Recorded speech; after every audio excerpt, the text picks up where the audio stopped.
We're going to turn to something very different now. David Beckham and Qatar. Matt Slater has written a brilliant piece for The Athletic, well worth checking out, with Nick Miller, and he's looking at Beckham and Qatar and this very high profile deal which has been struck, certainly for 3 years, an option to extend to 10, and we're talking lots of money as well. Matt, great to have you on the show again, much appreciated. You're welcome. How are you? Yeah, very well. You kicked off your piece with this very eye-catching and interesting juxtaposition of Lewis Hamilton and David Beckham high-fiving at the Qatar Grand Prix. They're in very different capacities and with very different messages. Yes, I mean, it couldn't have been more stark, really. I mean, Lewis Hamilton was there wearing a rainbow helmet to signify his allyship with LGBT issues. He says he's going to wear it in Abu Dhabi and Saudi Arabia as well for the final 2 races of the season. He's become increasingly outspoken on a range of issues, and has really, I think, sort of grown as a kind of spokesman for sort of, you know, various issues, and you know, more power to him. And I guess David Beckham has done that as well in the past and continues to do that in some places and at some times. However, at that particular time, he was very nattily dressed, very, very conservative, very, very sort of businesslike, because, of course, he was there as, though no one's actually officially confirmed this, he was there as an ambassador for the Qatar World Cup. The two, you know, Lewis Hamilton and David Beckham, you know, get on. They've been together. They've been at events before, and you know, they were very, very warm. Their meeting on the grid, and it just seemed very, to me, sort of poignant, really, that Beckham, who has done so much in his career to speak up for women's rights, LGBT rights, as I've mentioned before, children's rights, you named it, right? A whole number of issues, and yet, you know, he was there very much sort of under a bit of a cloud, certainly back in the UK, where there's been an awful lot of writing about this very controversial deal that he's agreed to be an ambassador for a World Cup, but equally for a country that you know that has baggage, and I'm sure we'll get into that. But yeah, it just seemed too good a photo, really, to ignore for opening of a piece. And Matt, the money that Beckham is receiving seems to be eye-catching in the extreme. 150 million over 10 years? Well, there is a little bit of disagreement about the number. So I think this is interesting, though it doesn't necessarily change how you'll feel about this story. But yes, 150 million was the number that was being really widely reported in the UK, and has been obviously much discussed because it's huge, right? And it's also an awful lot of money to pay anyone to be an ambassador for a World Cup, or even for sort of a larger project. I understand the number's not correct. And as we revealed in the piece, it's still a big number. You know, it's an awful lot of money. I think it's 12 million over 3 years, which gets us to about $50 million. If you sort of think, I wonder if there was a little bit of kind of Chinese whispers. I'll tell you one thing that is interesting, though, is that no one rushed to correct the number. And I just want to sort of leave that there as a sort of, you know, just plant that in people's minds, wondering why someone might not correct the number, particularly on the Beckham side. You know, if you're interested about, you know, how much you think you're worth. I just thought that was interesting. Yeah, I thought that was a very fair observation and an interesting one. Hey, look, if you want to tell us our house is worth X, we'll take it. You know, this is the brand. It's in a very healthy state. We'll come on to the finances, which are interesting as well, and maybe the links with Inter Miami. But to stick with the principle for a moment, you said it hasn't been officially announced. In so much as I can see, David Beckham himself has had nothing to say about the agreement. He's just there posing for photos in so much as he would as, you know, if he was advertising sunglasses. You're absolutely right. So as far as I know, I haven't looked in the last couple of days. There's nothing on his website. There were those 3 Instagram posts that were really interesting, because again, this is sort of what Qatar want to talk about, right? So the first one was him at a Jeff Koons, the opening of an art exhibition. The second one was him on the grid. This was a huge weekend for them, by the way, you know, culture, sport. And then I think the third one was him at a sort of children's charity event. You know, it was sort of classic Beckham sort of picture. It was, you know, all powerful stuff. So that was it. That was the extent of his work. Now, I'm not seeing what's going on in the Arab world, so I don't know if there was more. I understand there wasn't at this stage. I think there's going to be more. But no, it was a very, very soft launch. He hasn't said anything. There's been no quotes. There's no been official press statement. Look, as I said, it's been widely reported, so people have spoken to his people, and there have been briefings as to what it is and what it isn't. But there's been nothing formal, and certainly the Qataris haven't talked about it. You know, it's almost sort of like too hot to handle. Hold on, you know, why would you be embarrassed about hiring an ambassador? But anyway, that's what it is. Yeah, like his PR team seem to have responded to inquiries, and you know, it includes phrases like David's always talked about the power of football as a force for good on many levels. You know, typically vacuous, really. I mean, you wonder how the World Cup has contributed in the various levels in Qatar. So you described it as a soft launch, which I think may well be correct in how they went about it strategically. It hasn't been received very well from what I can see across the board. I mean, people are fairly clued into what's going on here. No. The reaction in the UK has been bad. There have been a sort of series of, well, proper two-footed challenges. I mean, there was one in particular in the Mail, Daily Mail. The coverage of this has been negative, and the comments on social media, the reaction to my piece, which I desperately tried to be balanced and fair, and I spoke to people close to him at length. The public. The public are seeing this negatively. They are saying, you know, he's a hypocrite given his stances on previous issues. They have pointed out that, hold on a minute, I thought you were an ambassador for the England World Cup bid, where we were kind of humiliated in 2010, and now you're representing this lot. And look, as I mentioned in my very first answer, Qatar comes with baggage, like very, very, very obvious baggage that keeps coming. And if you're going to do this, if you're going to sort of, you know, be an ambassador, he's not the only one. There's loads of them, right? You have to be ready to answer these questions. You have to, first of all, you have to absolutely know your stuff. Do you know your stuff? Have you done your due diligence? And I think that's interesting.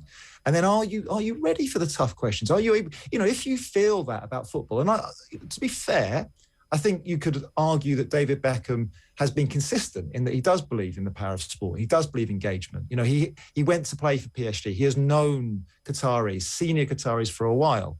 You know, he has chosen to be a UNICEF ambassador and travel the world. So I think we have to acknowledge that here is a guy who genuinely believes that he can do something with his platform, and he genuinely believes that sport is a good thing, and that football in particular is a good thing, and it can engage people, it can break down barriers, it can help.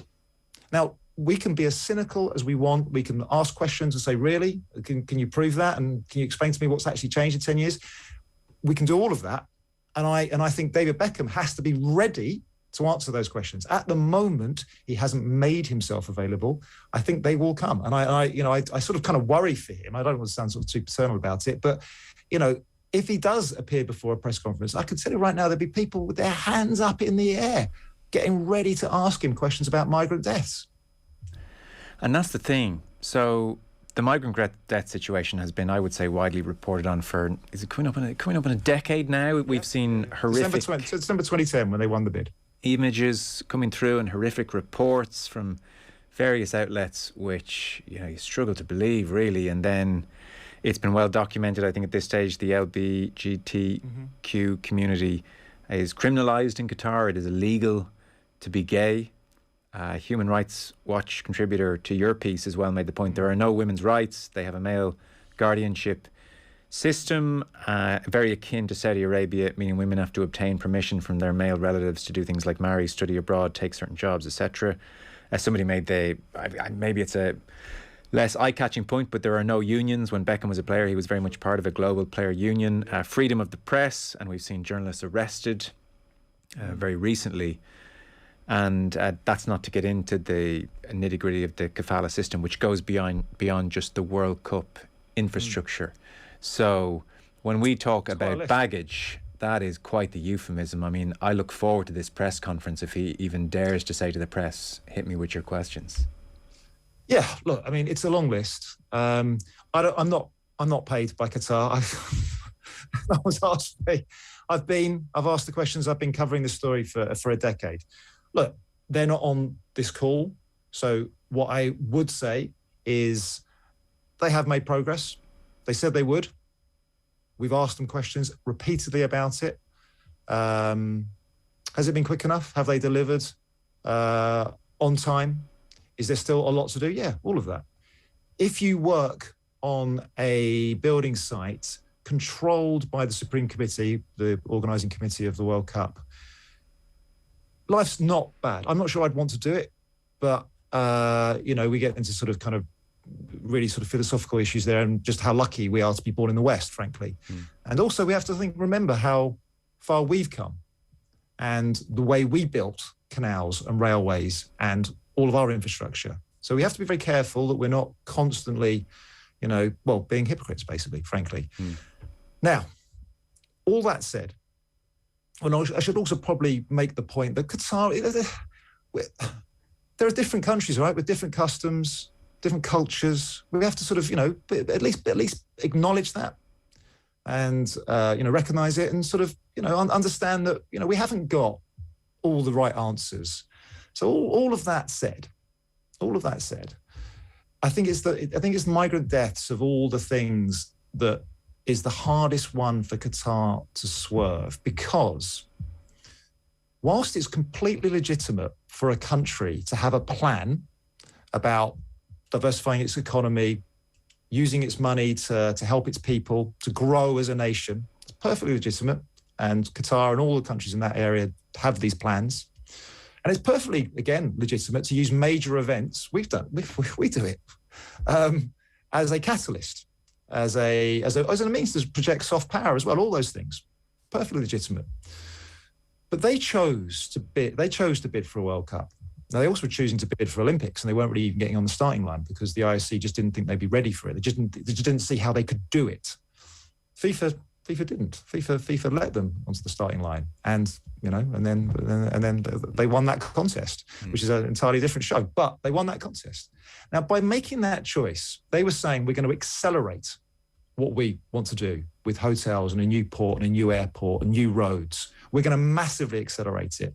And that means in a country of 300,000 people, we're going to need an awful lot more help.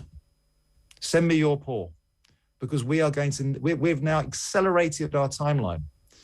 And as a country, they weren't ready. They're still not really ready. They weren't ready culturally. They weren't ready just in terms of basic infrastructure. Where do we put these people? How do we look after these people? How do we pay these people? Do we have to? Is our legal system up to scratch? No, none of these things were ready, and these people, unfortunately, have paid. Some of these people, anyway, have paid the ultimate price for this kind of experiment, this accelerated national plan for relevance, for you name it. And that's a really that's an impossible one for me, for Qatar's clever, nice, charming PR people to justify. Like, I think you make a lot of very fair points, and it's like, I would agree, it's very, very dangerous territory for us to sit here as if we're all unblemished and every jurisdiction in this part of the world can look proudly at their various actions and decry others. So I think that's a very fair point to make. I think it's a fair point as well to point out politicians have the capacity to exercise real change. Look at political relations with a country like Saudi Arabia currently. And there are, the FIFA point is well made as well. And yet it's just so striking that David Beckham, who I think we can conservatively say is financially okay and his earning power is okay, that he has inserted himself into this mess. And somebody as well who's so brand conscious. That's what's so staggering about this. I mean, I wonder, when you were sounding out the Beckham camp, are they in any way queasy about how difficult this one is to square? I mean, are they half saying, yeah, look, I know, but it's just, look, it's the deal and it's where we are. I mean, that's what's so striking about this, that this must be one of the most brand conscious sports people there's ever been. And here he is, the poster boy for this. Yeah. Well, look, you're asking all the questions that when I heard and read about this, that's what I immediately went to. Why does it? What's he doing? And there's so many things that he is doing already. Into Miami, he's got so many still endorsements. He was very involved in China a few years ago. He still has quite a few big contracts there. One with a big gambling firm, Las Vegas Sands, who are obviously based in the States, but have massive gambling interests in Macau and Singapore and elsewhere. He was, as I said, in the whole China boom story of a few years ago. Beckham was an early adopter. He was out there shaking hands back then. And I've mentioned his UNICEF work a few times. He's a high-profile guy. He's got enough on his plate, right? Into Miami is his big passion at the moment, as far as I can tell. And yet he's chosen to take this on. He's chosen to take this on. We've spent 10 minutes kind of listing all the reasons why someone who's really brand conscious would be thinking, I don't want to answer questions about any of that stuff. Now, look, we have to at least acknowledge the possibility that he knows all this. He's sat down with his experts, with his representatives of his team and gone, do you know what? I hear you, but I think the Qatar World Cup is an amazing opportunity it's the first World Cup in a Muslim country. It's the first World Cup going to that part of the world. I think it can do good. I think we can learn a little bit about each other. I think Qatar has chosen to bring this scrutiny upon themselves. So they clearly want to learn something. It's possible that he sincerely thinks all of those things. We have to at least admit that is possible. That he feels exactly the same way about that list, and is saying, do you know what? Is it better that I just ignore Qatar and Saudi and Abu Dhabi and the rest of them? Just ignore them and pretend they don't exist because they are so alien to me and what I believe. Their culture's so far removed from mine. I just don't really want to go there. Or do I go there and talk to them? And what? Because that's and talk to them and what? What is David Beckham going to say to them? Here's a quote from somebody in your piece, and I thought it was well put. The labour of the 2 million migrant workers is supporting Beckham's contract. That's a very direct link. How would David Beckham feel if he signs a contract with Qatar, if they took his passport, paid him later, not at all, and if he attempts to complain about it, they threaten to put him in jail and not contact his family? That's the experience of a lot of workers in Qatar. So that point, the labour of the 2 million migrant workers is supporting Beckham's contract. I mean, that's stark. The whole, let's engage and let's talk just falls down when Beckham's what talk are you imagining that's happening here at the Qatar Grand Prix? I wouldn't do it. I wouldn't do it. I wouldn't do it for 150 million. I wouldn't. I really wouldn't. But people do. People do. I know people who do. They're not maybe doing it in such high-profile roles as David Beckham, but there's an army of people, of white-collar people working in all kinds of roles in all those places. And to an extent, and this is where, none of us want to get on too high a horse in life. Again, I emphasise that point because in some respects or in certain situations, we would all have our price because you have to put food on the table. So, there's an aspect to life as well that is grubby, unfortunately. But I just don't have David Beckham in that category, for money. That's what I don't understand. Although you do, and it's a brilliant piece and it's a long piece, you do make some very interesting points towards the end about the Beckham finances and Inter Miami in particular, and maybe Qatar links there. So, there's more at play than just a handy few million in the bank and off I go. Sure. Well, I can do those quickly if you like, because, we're wondering why. Why would this guy, who a few years ago we found out really, really wants a knighthood and really wants to be loved. We all want to be loved a little bit. I could take a leave of knighthood, but we all want to be loved, right, and respected. Yeah. Very important to him. Fine. But he's taken this very controversial role on. So why? What's really going on here? So one thing is, does he need the money? So I spent a little bit of time looking at the finances of his company. He is an industry. He and his wife are an industry, and it's a complicated thing. I don't want to spend too long on it. To me, it looks like they're doing fine. They're a complicated duo in that the narrative for a long, long time was he was just this amazing poster boy, good-looking guy, could sort of, throw any old clothes on him and he'll flog it, watch his sunglasses, the lot. And he still does a lot of that. Now, that runs out, though, doesn't it? You have a shelf life, and everyone, even the best-looking guy, best-looking person, you can't do that forever. And there is, I think, a sign of that's already happening, but he is actually now becoming a bit more of an investor. In the last few years, he's actually becoming more of an active investor. So a range of stuff, electric cars, CBD, cannabis stuff, legal, or a range, like I say, a range of things. A production company making documentaries. Interesting. Some of them will come off, some of them won't. Fine. This is what you do. If you have money, you do something else with it. But the narrative was always that Victoria Beckham, Posh Spice, of course, very into fashion. It was sort of a bit of a kind of vanity project, and Beckham was kind of funding her, and that's been true. There's large sums of money that go from sort of the David Beckham side of the business to the Victoria Beckham side of the business, which has been loss-making for a very long time. What I've even since writing the piece, I've learned a bit more that Victoria Beckham's actually quite close to making it. Genuinely, she's actually got quite good at it. I'm wearing a bloody hoodie, so what do I know about fashion? But she's in all the right shops. She goes to all the right places. She's learned the hard way. She's got good people around her. And while she's not quite cracked it yet, she's getting pretty close. And her business is the sort of business that will be bought by someone big and will do boom and will do well. So that long kind of flow of money from David Beckham to Victoria Beckham could well be reversed. Now, the short answer here is I don't think he needs the money. It's not like they're running out of cash. They've lost a couple of contracts. They lost some of these Chinese contracts.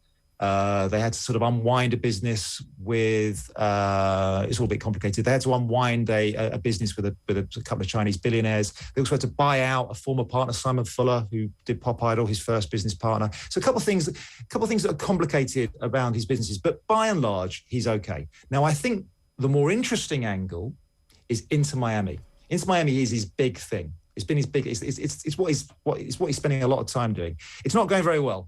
You can look it up yourself. They've already breached the rules for the salary cap. They haven't succeeded. They've run 2 years now, and they've been pretty hopeless on the pitch. Crucially, they are not playing in Miami. They're playing in Fort Lauderdale up the road. They badly need to get downtown. That's the only way they're ever going to make money. So he needs a big injection of cash. He's been talking to the Qataris about that for years. He finished his career at PSG.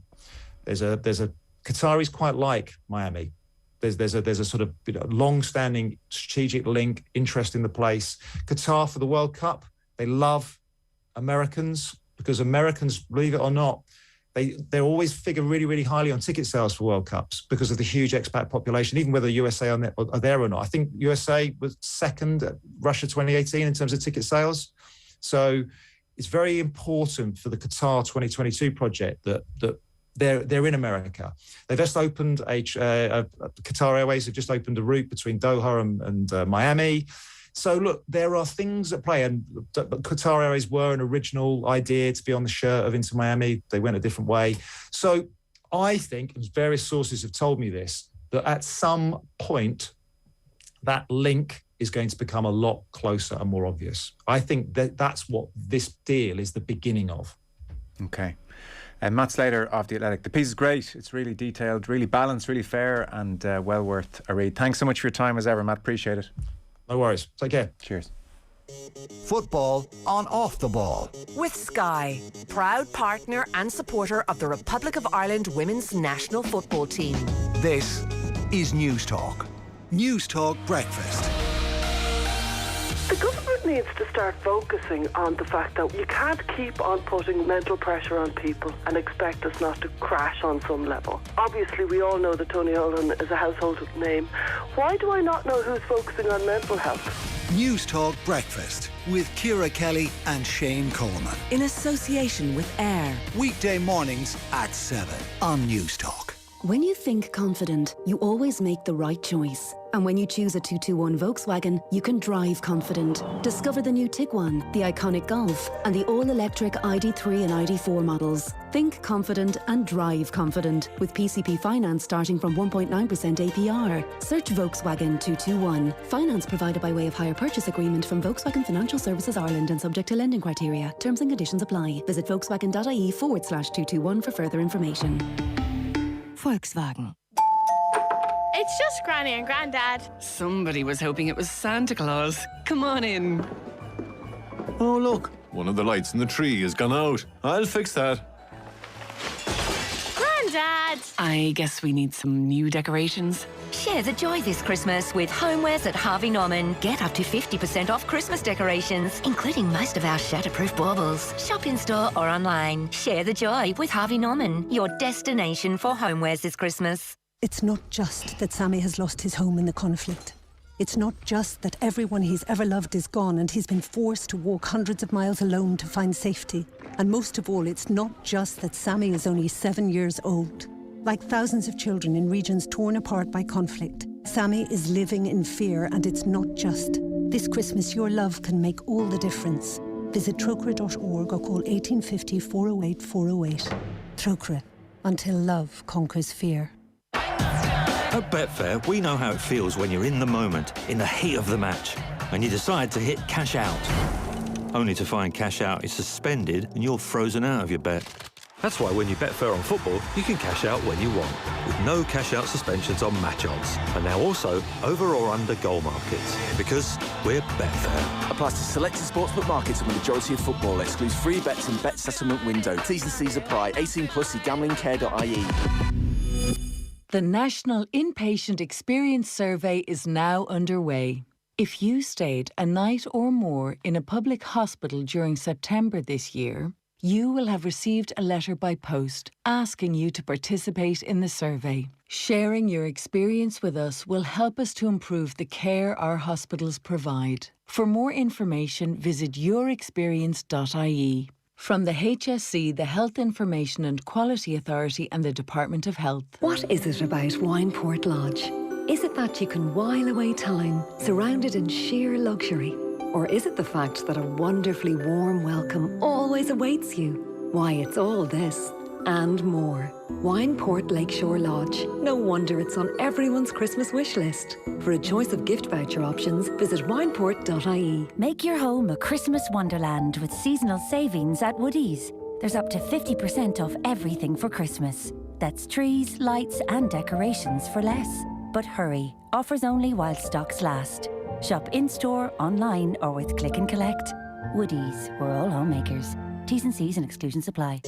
Football on Off the Ball. With Sky. Watch Premier League, Women's Super League, EFL, Scottish Premiership and much more. Live on Sky Sports. Welcome back, folks. So, well, as the Premier League stands, by the way, I mean, it's amazing. This three-horse race that we're going to have is going to ebb and flow. You would think Chelsea, from being top of the table, now suddenly in third. And, I mean, they may well go top of the table before the night's out. But Man City leading in their game, top of the table on 32 points. Liverpool second on 31 points, leading in their game. And Chelsea drawing in their game on 31 points. Still just a point between the three teams. But as things stand, Man City 32, Liverpool and Chelsea 31. Now, there is time for Chelsea to turn that around. They are away this evening at Vicarage Road against Watford, 1-1. Currently, they were 1-0 up. Watford have pulled a goal back. We do have another goal to tell you about. It's involving Aston Villa and Manchester City at Villa Park. Tom Ross there. Aston Villa 1, Manchester City 2. Aston Villa starting the second half in great style. Ollie Watkins finishing brilliantly. A corner from the right fell to him and he put it into the bottom right-hand corner. Absolutely superb goal. It's his sixth of the season. Aston Villa 1, Manchester City 2. So just an hour gone in that game, so we'll see how it plays out at Villa Park. Also an hour gone between Everton and Liverpool, by the way. So Liverpool still 2-1 up. They started, as Liverpool can do when they're in the mood, in fine fashion. and created a number of chances, took an early lead. Jordan Henderson, brilliant finish. Jordan Henderson, really good. Left foot, curled it inside the post, and then Salah made it 2-0. There were boos around Goodison. There were fans leaving the stadium, and you thought they could be in real trouble here. But Everton settled the ship just before half-time, pulled a goal back, and with an hour on the clock, it's still Liverpool 2, Everton 1. So that's where we are in the two 8:15 games. Liverpool and Man City both leading by 2-1. I do have two full times for you, so we'll start West Ham against Brighton. West Ham had been leading for a long time in this game. Let's check in with Guy Swindles.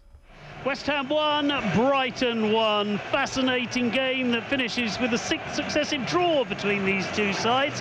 West Ham took lead through Souček in the 5th minute. They held it until the 89th, when Lamptey's cross was turned in brilliantly by Maupay. Bicycle kick of the top order into the top corner. In between, West Ham hit the bar, had a goal disallowed for VAR, and forced 2 brilliant saves from Sanchez. At the other end, Maupay, Moder and Lallana missed sitters for Brighton, and Fabianski made one fine save. Probably, in the end, the result this match deserved. West Ham 1, Brighton 1. Now, the other full-time is in from Molyneux. This was Wolves against Burnley. Joshua Smith there. Wolves missed the chance to make it a club record of 4 consecutive Premier League home wins in a row. Burnley, it's a vital point for them on the road. When you're scrapping at the wrong end of the table, a point on the road can never be sniffed at. Wolves did well and created, but they were just wasteful in front of goal. Traore coming closest on his return to the starting 11, hitting the crossbar. Burnley moved to the top of the relegation zone, but still 4 points adrift of safety, whilst Wolves stay 6th. There we are. And our football coverage is brought to you by Sky. Don't miss Manchester United Arsenal live only on Premier Sports tomorrow. Dan McDonnell of the Irish Independent is with us. Hello, Dan. Hi, Joe. How are things? Yeah, very well. I've just been talking to Matt Slater of The Athletic. Wrote a very interesting piece on David Beckham and his 10-year partnership with Qatar. Do you believe that Beckham is hoping to engage with the Qataris and bring about meaningful change? Well, I didn't get to hear the piece, Joe, so I'm actually I might need to listen back to sort of find a firm opinion on it. But it doesn't sound great as you've pitched it there, to be honest. I would have to take a slightly sceptical approach to your stance on that and suggest that maybe Brand Beckham. I mean, maybe is this what they need to do to get England the World Cup at some stage in the future, or I don't know. Is this what they need to do? Wasn't he the ambassador for 2022, or am I mistaken? He was there for 18. Certainly one of them anyway. Do you know, as the saying goes, if you can't beat them, join them. Yeah. You know, so maybe that's the way to go with it. Have you seen much of the football this evening? I'm not going to lie, Joe. I haven't. I saw Liverpool's first 20 minutes or so where they were tearing Everton apart, and it looked like it was going to be any number. But no, it's been a busy 24, 48 hours, and that took over. So I haven't seen as much since. No, that's okay. That's okay. Yeah, honest answer. Everton have steadied the ship since. So 64 minutes on the clock, and they're 2-1 down. Although Mo Salah is bearing down in goal. Seamus Coleman is scampering after him, but not quickly enough. Mo Salah's finished brilliantly under huge pressure from Seamus Coleman. You so often see strikers make a mess of those one-on-ones when they're being chased down. Salah finished brilliantly. I think, and we'll get a replay in a second, I think Coleman miscontrolled the ball on halfway in a not dissimilar way to Jorginho. Not as glaring. I only caught it out of the corner of my eye.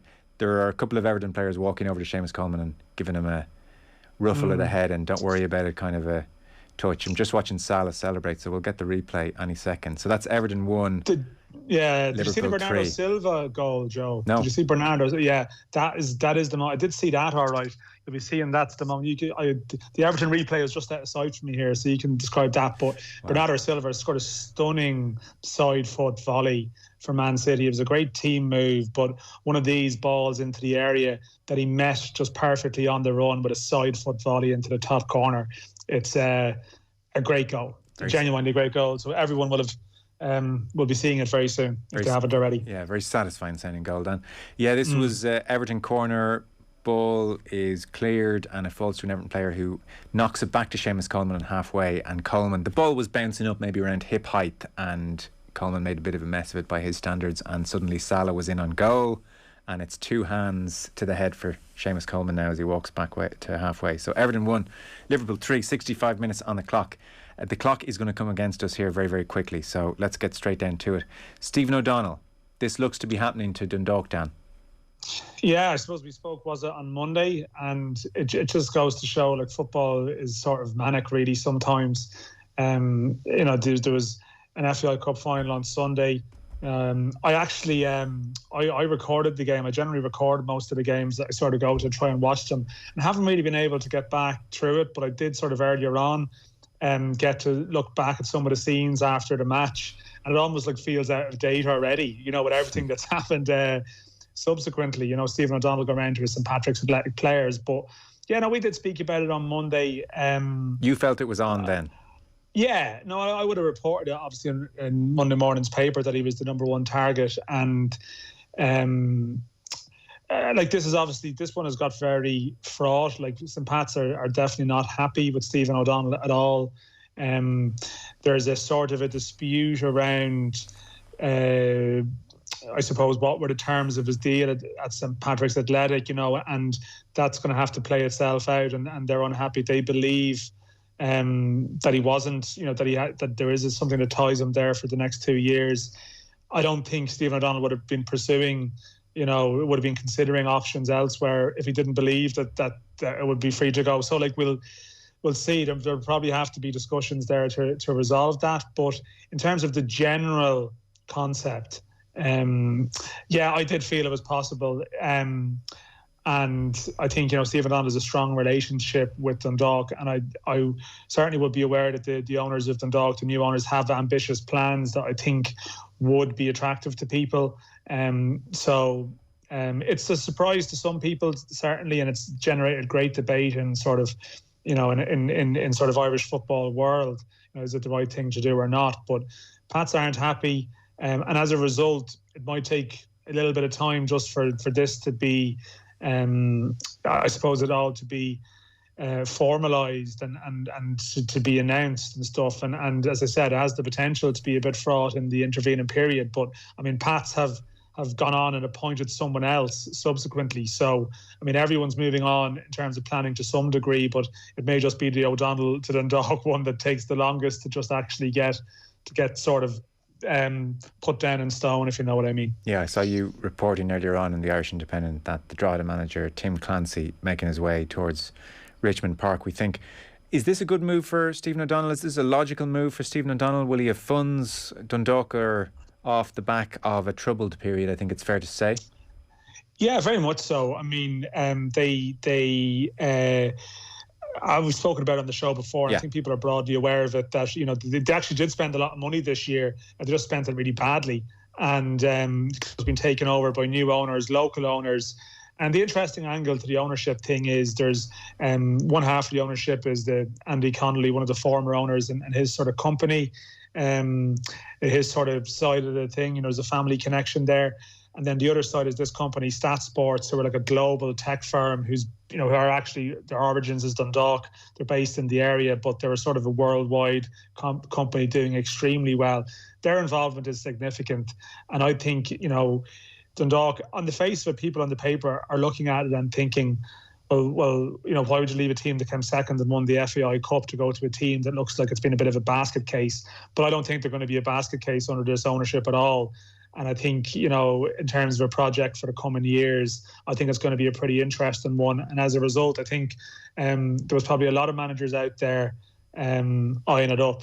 But I think, you know, Stephen O'Donnell was the one that they wanted. And he wants to go there. So it's going to be a lot of pressure on him. You know, it's going to be very interesting to watch how it all plays out.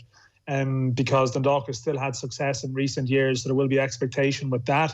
But I think he's not going to have to deal, to be fair, with probably some of the difficulties that recent managers there have had to deal with. You know, I think it's going to be a much more stable, organised operation, and I think they have the potential. Next year might be a little bit more of a consolidation year and a small bit more of a stable things, you know, to stabilise things. But I think in the years that follow, I'd expect them to be up there challenging for stuff again, yeah. To matters international then, I want to ask you about the game at Tallaght Stadium last night. First of all, though, on Stephen Kenny's situation, there was a board meeting on Monday. This was much flagged in advance, and in the end we got a statement to say not a huge amount. So where are we in all that? Yeah, in fairness, it's been kept pretty tight, and there's no point in You're telling me that Dan McDonnell saying otherwise. The Dan McDonnell trusted sources I've gone cold. You know, meeting them in car parks and getting the word, no? Yeah, like, I mean, I just had to go back to plan A and start rooting through some bins again, you know? Like, that's just what you have to do, you know? It's just get out your trusted gloves and go for it, you know? I think it's a conscious thing to try and make this process, I suppose, noise-free as much as is possible. But what I would say is, like, around it, you know, I don't feel any sense of crisis or panic in the air, you know, that there's something mad coming. Like, to be fair, there was a lot of stock placed in this board meeting from a long way off, and that actually was driven by the FAI themselves initially in statements that they made. But in recent weeks, I would have reported, and certainly other people would have been in general sense, that they weren't going to have this meeting on the 29th and come out and say, well, here's what we've decided to do. They always had to go back to Stephen Kenny to discuss, you know, he wasn't, there was definitely no negotiating taking place, you know, before the meeting with Stephen Kenny. So that had to happen. And maybe, listen, people have conflicting information, conflicting beliefs about what might happen. From what I have been able to manage to glean, I don't think I'll be reviewing my prediction or reviewing my sort of statement that he'll get a contract for the Euros campaign. I think that it's just a matter of maybe what the terms and conditions of it might be in a scenario where they suddenly decide to change things up. You know, you don't want to be left exposed to, say, full pay or something like that. But I think broadly he's going to get his Euros contract. Yes, I do.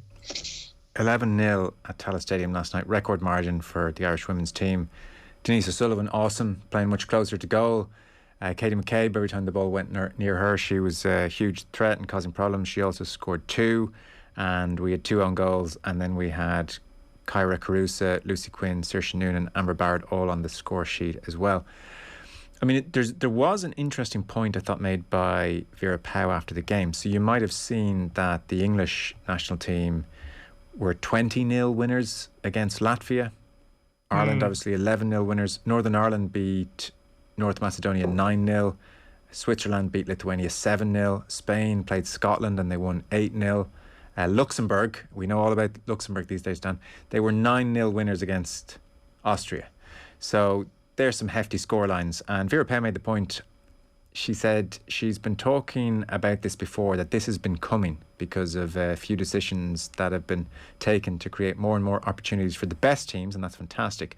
But nobody is there to care for second tier and lower tier teams, and you can already see the results of it. UEFA really needs to think about it. I've offered my help because I've been thinking about these things for many years now. The English coach as well was saying that, look, great to win and everything, but we have to really help develop countries. It's just such a striking set of scorelines. You just do not want that 2-tier status to embed in the game because it's not good for the game. No, and it's almost like a Rugby World Cup or something. It's almost like professionals and amateurs in some cases, you know. And like I sort of have to be consistent on this because I think, you know, when England hammer San Marino Andorra, whoever they played recently, and people say, oh, they should be pre-qualifying for these nations. And I think, no, international football is about getting the chance to represent your country, and you should get the chance to play against the big teams. But clearly it's not just 2 or 3 teams that are getting these drubbings. They're being handed out everywhere, you know, and it is a rubbish spectacle, really. Like, you know, 19-20-0 is like, that's an embarrassment, you know. So it's a very difficult one. And like, you know, I think in terms of women's football generally, like, it is at that crossroads, and maybe rugby is a parallel in some ways where, like, some countries professionalise and some don't. And the danger is that a situation sort of is cemented, that it's very hard for you to get back from it. Now, I know that, like, associations, I know that, by the way, some of these teams, they're not saying they're amateurs, like, that's not the case in some of them. Yeah. But clearly there's something that has to be done by the parent associations in these countries too. Are they embarrassed about losing these scores, or do they even take their national team seriously? That is probably a relevant point as well. I think that is the point being made almost. Yeah. Dan McDonnell of the Irish Independent. Sorry, a bit shorter and sweeter than usual this evening, Dan, but thanks so much. Appreciate it. It wasn't sweet, Joe. I'll talk to you. Dan McDonnell there, and the Koi Gig podcast is up and available. A full review of the match in detail is waiting for you. We'll take a short break. Still Liverpool 3, Everton 1, by the way. 5 minutes to go at Goodison. Football on Off the Ball. With Sky, proud partner and supporter of the Republic of Ireland women's national football team. This is News Talk. This Christmas, nothing's stopping us with exclusive Tesco Club Card deals. Scan your Club Card for huge savings on 7up Free and Club Orange Zero 6-pack. Both were €4 each, now €2.50 each. And for a limited time only, quality street tubs are now an amazing €2.50 each. And get ready to celebrate with Bailey's Original 70cl with €16, now only €9.